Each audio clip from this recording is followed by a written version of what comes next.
नमस्कार सभी को। आज हम मधुमेह के उपचार के लिए योग अभ्यास करेंगे। सर्वप्रथम कपालभाति का अभ्यास करेंगे। किसी ध्यानात्मक आसन में बैठ जाइए। दोनों नासिका से श्वास भरेंगे तथा तीव्र गति से प्रश्वास करेंगे। प्रश्वास करते समय पेट में गति अनुभव होनी चाहिए।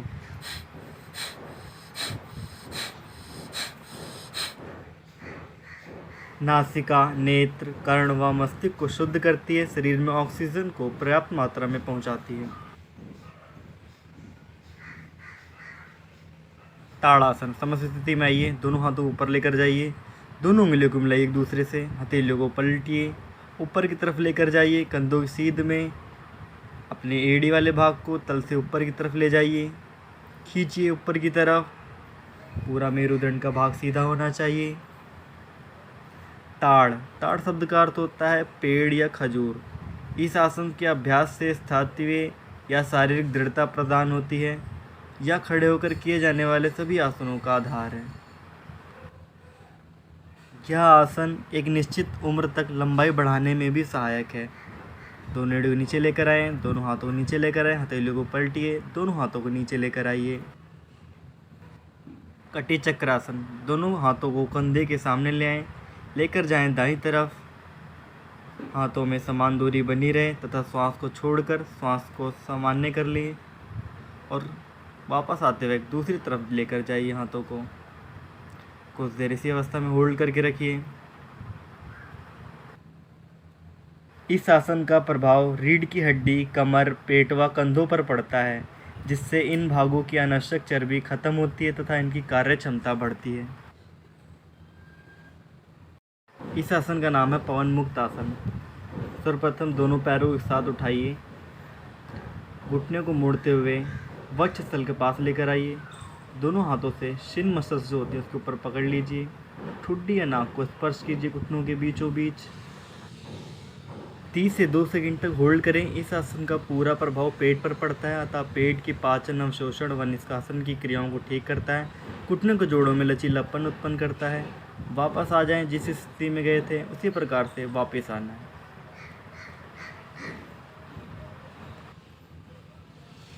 इस आसन का नाम है सर्वांगासन। हथेलियों को ज़मीन पर रखते हुए पैरों को बिना घुटनों से मोड़े धीरे धीरे ऊपर की तरफ लेकर आएं। ठुड्डी को छाती से लगाएं तथा श्वास को सामान्य रखते हुए यथाशक्ति रोकें। मांसपेशियों, हड्डियों व रक्त नालिकाएं लचीली होती हैं, उनकी कार्य क्षमता बढ़ती है। इस आसन से रक्त का संचार मस्तिष्क की ओर बढ़ता है। इसे पढ़ने वाले विद्यार्थियों के लिए बहुत उपयोगी है। वापस आ जाइए। पैर को धीरे से नीचे लेकर आइए। मत्स्य आसन। पीठ के बल लेट जाइए। पूर्वक विधि पद्मासन लगाइए।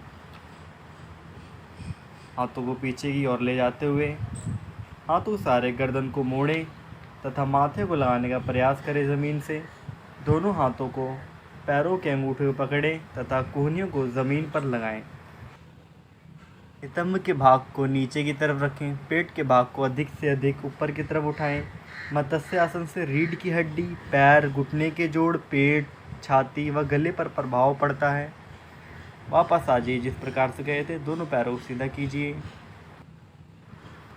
रिलैक्स कीजिए शवासन में। इस आसन का नाम है धनुरासन।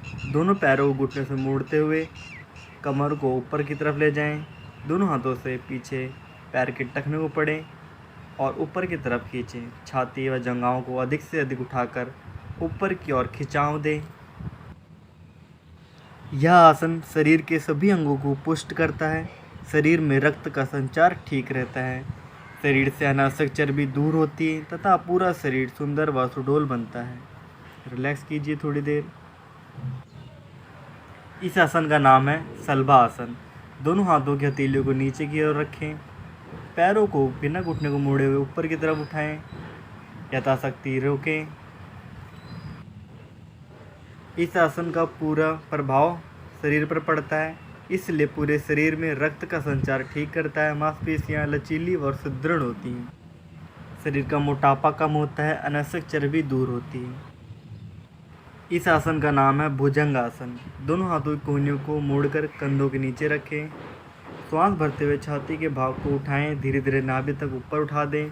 कुछ देर इसी अवस्था में होल्ड करके रखें। अधिक देर रुकने पर श्वास प्रश्वास को सामान्य कर सकते हैं।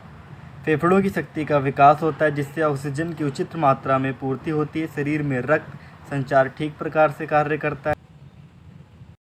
इस आसन का नाम है पश्चिमोत्तानासन। श्वास भरते हुए दोनों हाथों को ऊपर ले जाएं तथा श्वास छोड़ते हुए धीरे धीरे नीचे लेकर आएं। दोनों उंगलियों को हुक बनाते हुए अंगूठों को पकड़ लें।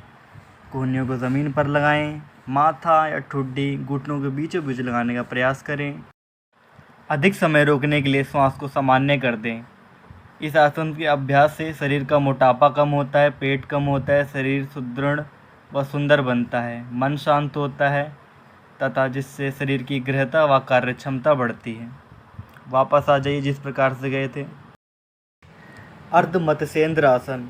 दाएं पैर को उठाकर बाएं पैर के घुटने के पास इस प्रकार से रखें कि पंजा घुटने के पीछे रहे तथा दायां घुटना ऊपर की ओर रहे। यथाशक्ति रोकें और पैर बदलकर भी करें। इस आसन के प्रभाव पैनक्रियाज पर पड़ता है तथा इंसुलिन के संतुलन से रक्त में शर्करा के अनुपात को संतुलित करता है। दाएं हाथ को कमर के पीछे ले जाएं। गर्दन व सिर को कंधे की दिशा में मोड़ें। यथाशक्ति रोककर वापस आ जाएं। जिस प्रकार से गए थे उसी प्रकार से वापस आना। सर्वप्रथम वज्रासन में आइए। घुटनों के बल खड़े हो जाइए। घुटनों में गैप, पैरों के पंजों में गैप। दोनों हाथों की हथेलियों से पैरों के पंजों को पकड़ लीजिए। कमर वाले भाग को आगे की तरफ धकेलिए। कुछ देर इसी अवस्था में होल्ड करके रखिए। रीढ़ की हड्डी के लचीलेपन में सुधार, वक्षीय गुहा का विस्तार और हृदय की मांसपेशियों को सुदृढ़ करने में सहायक है। सर्वप्रथम पद्मासन में बैठें। दोनों हाथों का अंगूठा अंदर, मुट्ठी बंद। नाभि के पास अधिक से अधिक दबाव बनाएं। श्वास छोड़ते हुए आगे की तरफ झुकें। दृष्टि भूमध्य के बीचों बीच ऊपर की तरफ देखें। इस आसन से शरीर की आकृति छोटी हो जाती है अतः शरीर में उष्णता पैदा करता है। पिंडलियों और जंघाओं की मांसपेशियों के लिए भी उत्तम है। इस आसन का नाम है गोमुख आसन। दाएं पैर को मोड़कर बाएं पैर के ऊपर इस प्रकार से रखें कि दाएं पैर का घुटना बाएं पैर के ऊपर रहे तथा एड़ी और पंजे का भाग नितंब को स्पर्श करे। बाएं हाथ को नीचे से मोड़कर लेकर जाएं तथा दाएं हाथ को ऊपर से मोड़कर दोनों हाथों को पकड़ लीजिए। जिस प्रकार से गए थे उसी प्रकार से वापस आ जाएंगे। दूसरी तरफ से कर जाएंगे।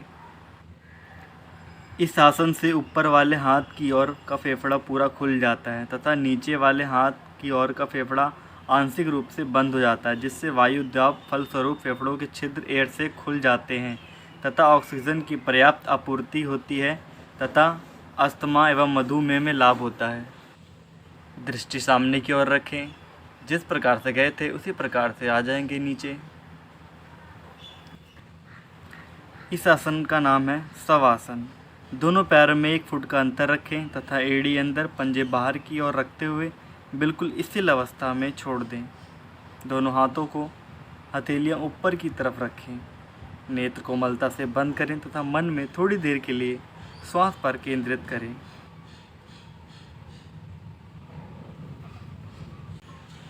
अब हम करने जा रहे हैं नाड़ी शोधन प्राणायाम। सर्वप्रथम ध्यानात्मक स्थिति में बैठ जाइए। नासिकाग्र मुद्रा बनाइए। बाएं नासिका से श्वास को ग्रहण कीजिए। तत्पश्चात दाएं नासिका से श्वास को छोड़ दीजिए। पुनः दाएं नासिका से श्वास को भरिए और बाएं नासिका से श्वास को छोड़ दीजिए। इस प्रकार से आपका 1 चक्र पूरा होगा। इस प्राणायाम के अभ्यास से रक्त नालिकाएं साफ होती हैं, जिससे पूरे शरीर में ऑक्सीजन युक्त रक्त पहुंचता है। मन की चंचलता दूर होती है। संवेगों पर नियंत्रण होता है। जागरूकता एवं एकाग्रता बढ़ती है। सदैव बाएं नासिका से ही प्रारंभ करें। शारीरिक क्षमता को देखकर ही करें। इस प्राणायाम का अभ्यास दिन में कम से कम 10 चक्र का अभ्यास करें। वापस आ जाइए। भ्रामरी प्राणायाम का अभ्यास। अपने अंगूठे से अपने कानों को बंद करें, अपनी तर्जनी उंगली से अपनी आँखों को और माध्यमिका को अपनी नासिका के ऊपर रखें। अनामिका को अपने होंठ के ऊपर और ठुड्डी के ऊपर अपनी कनिष्ठिका उंगली को रखें। नासिका से श्वास भरें और गुंजन करते हुए भंवरे की तरह प्रश्वास करें।